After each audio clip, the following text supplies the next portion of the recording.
किसी गांव में दो चोर रहते थे जिनके नाम थे रामू और श्यामू। दोनों बहुत शातिर थे और रात को लोगों के घरों में चोरी करके अपना पेट भरते थे। लेकिन उनकी दोस्ती भी उतनी ही गहरी थी जितनी उनकी चोरियों की कहानियां मशहूर थीं। एक दिन दोनों ने तय किया कि इस बार किसी बड़े व्यापारी के घर चोरी करेंगे। गांव के सबसे अमीर व्यक्ति हरिराम के घर पर उनकी नजर थी। हरिराम का घर बहुत बड़ा था और उसकी दौलत की चर्चा पूरे गांव में थी। लेकिन उसके घर में कई पहरेदार भी थे। रामू और श्यामू ने कई दिन तक हरिराम के घर की निगरानी की। उन्होंने देखा कि पहरेदार रात के समय कुछ देर के लिए सुस्त हो जाते थे। यह उनकी योजना बनाने का सही मौका था। एक रात जब चांद की रोशनी हल्की थी और गांव सो रहा था, रामू और श्यामू अपने औजार लेकर हरिराम के घर पहुंचे। दोनों ने दीवार फांदकर घर के अंदर घुसने का रास्ता खोजा। रामू ने कहा, श्यामू, हमें सावधानी से चलना होगा। अगर पकड़े गए तो बुरा हाल होगा। श्यामू ने सहमति में सिर हिलाया। वे धीरे धीरे घर के उस हिस्से में पहुंचे जहां तिजोरी रखी थी। लेकिन तिजोरी बहुत मजबूत थी और उसे तोड़ने में समय लग रहा था।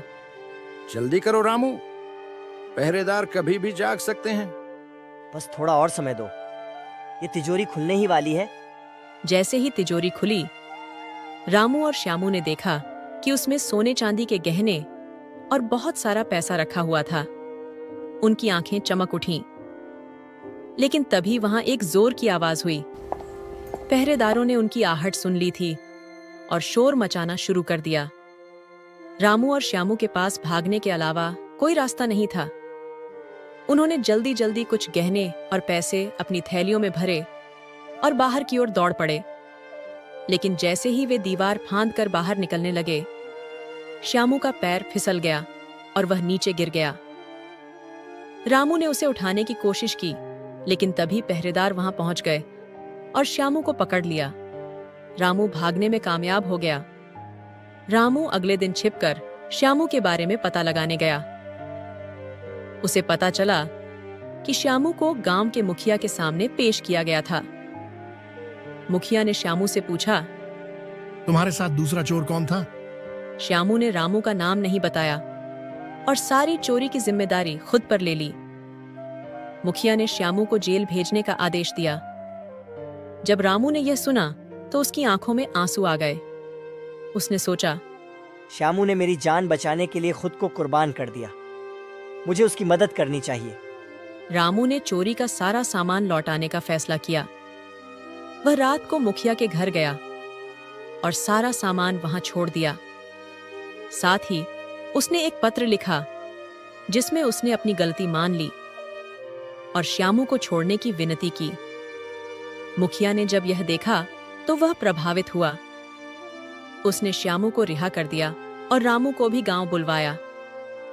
दोनों ने वादा किया कि अब वे चोरी छोड़कर ईमानदारी से जीवन बिताएंगे।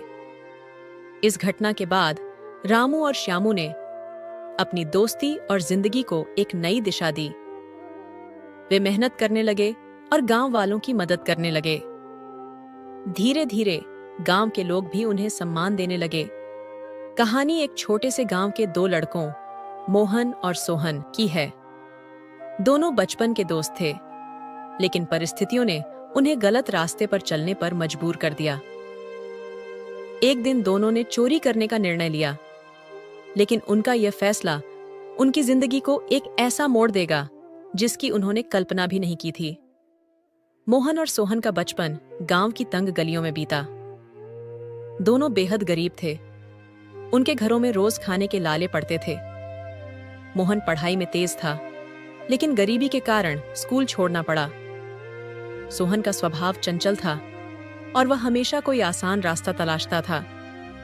एक दिन जब दोनों के घर में खाने को कुछ भी नहीं था, तो सोहन ने मोहन से कहा, क्यों ना हम किसी अमीर के घर से थोड़ा पैसा या अनाज चुरा लें? मोहन को यह बात गलत लगी, लेकिन भूख की मजबूरी ने उसे सोहन का साथ देने पर मजबूर कर दिया। दोनों ने रात के अंधेरे में गांव के साहूकार के घर में चोरी करने की योजना बनाई। साहूकार बहुत अमीर था और गरीबों का शोषण करता था। रात को जब पूरा गांव सो रहा था, दोनों चुपचाप साहूकार के घर में घुसे। उन्होंने घर से कुछ पैसे और अनाज चुरा लिया। चोरी सफल रही और दोनों ने पहली बार इतना सारा खाना खाया, लेकिन उनकी आत्मा अंदर से बेचैन थी। अगली बार दोनों ने एक दूसरे गांव के मंदिर में चोरी करने की योजना बनाई। मंदिर में चढ़ावे के पैसे रखे थे और सोहन ने मोहन को लालच दिया। मोहन ने कहा, मंदिर से चोरी करना पाप है।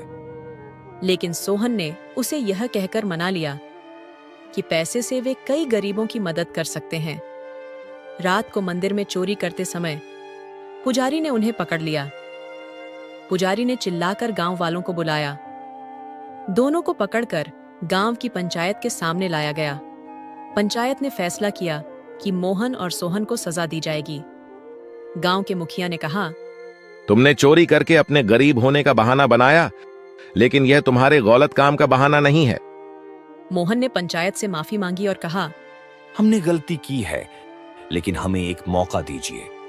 हम अपनी जिंदगी बदलने का वादा करते हैं। पंचायत ने उन्हें सजा के रूप में गांव की सेवा करने का आदेश दिया। दोनों ने मेहनत से काम करना शुरू किया। सोहन ने खेती करनी सीखी और मोहन ने गांव के बच्चों को पढ़ाना शुरू किया। धीरे धीरे दोनों ने अपनी गलतियों से सीखा और अपनी जिंदगी बदल ली। अब मोहन और सोहन गांव के आदर्श बन गए। दोनों ने साबित किया कि अगर इंसान अपनी गलतियों से सीख ले तो वह अपना और समाज का भला कर सकता है। एक समय की बात है, एक छोटे से गांव में दो चोर रहते थे। दोनों का नाम रघु और मोहन था। दोनों अपनी चालाकी और चतुराई के लिए दूर दूर तक मशहूर थे। हालांकि उनके काम चोरी करना था, लेकिन गांव वाले भी उनकी हाजिर जवाबी और चतुराई से प्रभावित थे। रघु और मोहन का एक अजीब नियम था। वे कभी किसी गरीब का सामान नहीं चुराते थे। उनका मानना था कि अमीरों से चोरी करना सही है, क्योंकि उनके पास पहले से ही बहुत है। इसी वजह से गांव के लोग उनसे नफरत नहीं करते थे, बल्कि कुछ लोग तो उन्हें गरीबों के मसीहा भी कहते थे। एक दिन रघु ने मोहन से कहा, सुनो भाई, गांव के जमींदार के पास बहुत धन दौलत है। वह अपनी तिजोरी में सोने के गहने और रुपए रखता है। हमें वहां चोरी करनी चाहिए। मोहन ने थोड़ी चिंता जताई। भाई, जमींदार का घर बहुत बड़ा है, वहां पहरेदार भी हैं। अगर पकड़े गए तो हमारी खैर नहीं। रघु मुस्कुराया और बोला, डरने की कोई बात नहीं, मैं सब सोच चुका हूं। हम रात के समय जाएंगे जब सभी सो रहे होंगे। बस तुम्हें मेरी योजना पर भरोसा रखना होगा। मोहन को रघु की बातों पर भरोसा था। वह मान गया और दोनों ने जमींदार के घर में चोरी करने की योजना बनाई। रात का अंधेरा छा चुका था। रघु और मोहन अपने औजारों के साथ जमींदार के घर की ओर बढ़े। चारों ओर सन्नाटा था। पहरेदारों की गश्त का समय पहले ही देख लिया गया था। जैसे ही पहरेदार वहां से हटे, दोनों चुपचाप अंदर घुस गए। जमींदार के घर में एक बड़ा हॉल था, जहां तिजोरी रखी हुई थी। रघु ने मोहन को इशारा किया। देखो, मैं तिजोरी खोलता हूं, तुम बाहर पहरा देना। मोहन बाहर खड़ा होकर चौकसी करने लगा। रघु ने अपनी चतुराई से तिजोरी का ताला खोल दिया। तिजोरी में गहनों और पैसों से भरी थैलियां थीं। रघु ने जल्दी जल्दी सब कुछ बोरियों में भर लिया। तभी मोहन को चौकीदार की आहट सुनाई दी। वह घबराकर अंदर भागा और बोला, भाई जल्दी करो, चौकीदार इधर ही आ रहा है। रघु ने बोरी उठाई और बोला, चिंता मत करो, हमारे पास समय है। दोनों ने जल्दबाजी में बोरियां उठाईं और घर से बाहर निकलने लगे। लेकिन भाग्य ने उनका साथ नहीं दिया। जैसे ही वे दीवार फांदने लगे, चौकीदार ने उन्हें देख लिया और शोर मचाया। चोर चोर पकड़ो इन्हें। चौकीदार के शोर से जमींदार और उसके परिवार के सदस्य जाग गए। उन्होंने तुरंत गांव के लोगों को बुला लिया। रघु और मोहन ने बोरियां वहीं छोड़ दीं और अंधेरे का फायदा उठाकर भागने लगे। गांव वालों ने उनका पीछा किया। रघु और मोहन ने एक गुप्त रास्ता चुनकर अपनी जान बचाई। लेकिन वे खाली हाथ रह गए। इस घटना के बाद रघु और मोहन को एहसास हुआ कि चोरी करना कितना जोखिम भरा और गलत काम है। उन्होंने एक दूसरे से वादा किया कि अब वे अपनी चतुराई का इस्तेमाल अच्छे कामों के लिए करेंगे। धीरे धीरे दोनों ने अपनी आदतें बदल लीं और गांव में ईमानदारी से काम करने लगे। गांव वालों ने भी उन्हें अपना लिया। कुछ वर्षों बाद रघु और मोहन गांव के सबसे सम्मानित व्यक्ति बन गए।